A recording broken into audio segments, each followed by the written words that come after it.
warahmatullahi wabarakatuh. Waalaikumsalam.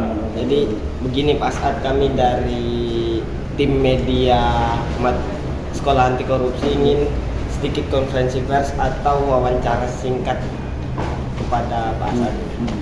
Nah, yang pertama tadi perihal ini Pak, saya tadi kan sempat mendengarkan juga materi dari Pak As'ad yang menyebutkan bahwasanya korupsi itu tidak hanya terjadi karena penyebab struktural saja, tetapi ada perihal kulturalnya juga. Itu yang dimaksud dengan perihal kultur itu yang seperti apa Pak? Ya,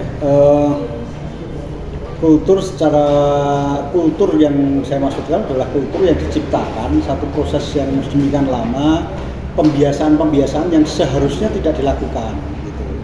Misalnya contoh sederhana aja, kadangkala orang tua gitu ya, orang tua melakukan sesuatu membohongi diri gitu, untuk misalnya ada anak nangis ya, kemudian dia membohongi anak agar kemudian anak diam. Nah, hal yang demikian itu kan sebenarnya walaupun masalah anak nangisnya selesai, tetapi proses pembohongan ini akan melekat kepada diri anak. Nah, kalau itu terus dilakukan, maka dengan dirinya anak sejak ini sudah dididik untuk menjadi pembohong. Nah, perilaku pembohong ini sendiri akan berpotensi untuk melakukan penyimpangan, salah satunya adalah perilaku korupsi itu sendiri.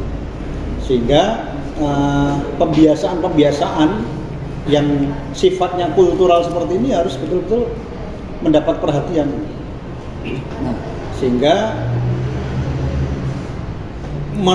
orang terbiasa dengan kehidupan yang dia betul-betul paham bahwa pilihan-pilihan dia itu sesungguhnya punya konsekuensi. Nah, misalnya tadi ya, jadi kalau kita ingin mendidik anak kita anti korupsi, salah satunya melatih kejujuran. Jadi jangan sampai anak kita ajari bohong, jangan sampai anak kita ajari berkhianat. Apalagi kemudian kita ajari untuk mengambil yang bukan haknya. Kan misalnya begini, kita mengajari anak untuk menyuap, untuk bisa sukses mendapat prestasi kemudian harus menyuap. Nah, itu walaupun anak akan terlihat berprestasi, tapi di kepalanya sudah muncul bahwa untuk mendapatkan prestasi saya harus melakukan penyuapan. Nah, itu yang itu sifat-sifat yang sifatnya seperti itu harus kita hilangkan. Nah, kemudian selain itu juga kita melawan korupsi itu dalam konsep-konsep struktural, dan banyak sekali persoalan-persoalan korupsi itu memang sifatnya struktural, bukan hanya kultural, dan bahkan bukan hanya individual, karena ada orang-orang yang mengatakan bahwa ini persoalan individual. Salah besar kalau kemudian menganggap korupsi itu adalah persoalan individual. Kalau orang baik masuk dalam struktur yang tidak baik, mau tidak mau dia akan terdorong untuk tidak baik, ini karena strukturnya yang tidak baik. Iya.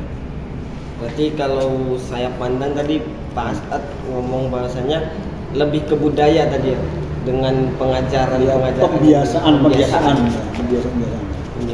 yang menjadi budaya. Iya.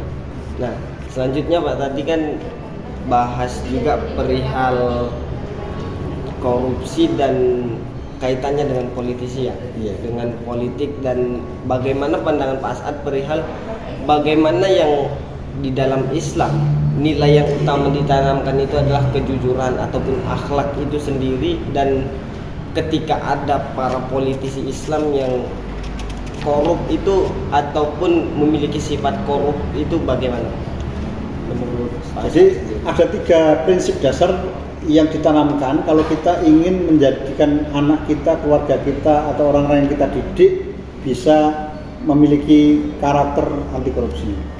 Yang pertama adalah kita melatih anak kita jika berkata tidak dusta, jujur. Kemudian jika berjanji dia tidak mengingkari, gitu. Kemudian jika dia diberi amanah dia tidak khianat. 3 hal ini ya, ini kan sifat-sifat yang sering kita sebut dengan sifat-sifat orang munafik. Iya. Tetapi dalam konteks pendidikan anti korupsi, sifat-sifat ini harus dihindari karena ini membangun benih-benih perilaku korupsi. Jadi jika berjanji dia mengingkari, ya, sehingga kemudian dia melakukan tindakan-tindakan yang justru tidak sesuai dengan apa yang dijanjikan. Kemudian berkata dusta. Orang yang berkata dusta punya peluang untuk menjadi koruptor karena apa yang dilakukan dia ingkari dengan sendiri, dia tutup-tutupi, dia tidak mau bertanggung jawab terhadap apa yang dia lakukan, ditutupi dengan perkataan-perkataan dustanya. Yang terakhir adalah jika dia beri amanah, dia khianat. Itu jelas orang-orang yang diberi amanah dan menyelewengkan amanahnya, menyalahgunakan kekuasaannya, itu adalah bagian dari korupsi itu sendiri. Ya. Pertanyaan terakhir Pak As'ad, pertanyaan terakhir sekaligus pesan ataupun amanat yang ingin diberikan Pak As'ad kepada kader-kader IMM khususnya yang mengikuti sekolah anti korupsi ini apa? Ya. Pertama, mendidik diri. Nah, kita semua, saya ingin kader-kader IMM mendidik diri untuk memiliki integritas, membiasakan diri untuk akrab dengan nilai-nilai baik, nilai-nilai unggul. Jadi semua pilihan itu dibangun dengan apakah itu baik atau tidak baik, apakah itu membuat saya menjadi unggul atau tidak unggul. Nah, integritas itu ditanamkan, dibiasakan, dan betul-betul diperjuangkan untuk terus dimiliki.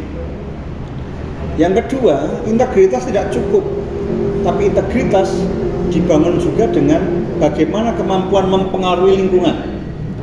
Integritas baik, tapi kalau dia tidak peduli pada lingkungan, bahkan kemudian justru dia dipengaruhi oleh lingkungan yang buruk, maka pada akhirnya dia tidak menjadi orang yang memiliki kontribusi terhadap perbaikan sistem. Jadi dia harus punya integritas yang baik dan dia harus memberi pengaruh yang baik kepada lingkungannya. Saya kira itu aja. Ya, demikian Pak As'ad. Ya, sekian teman-teman. Assalamualaikum warahmatullahi wabarakatuh. Waalaikumsalam.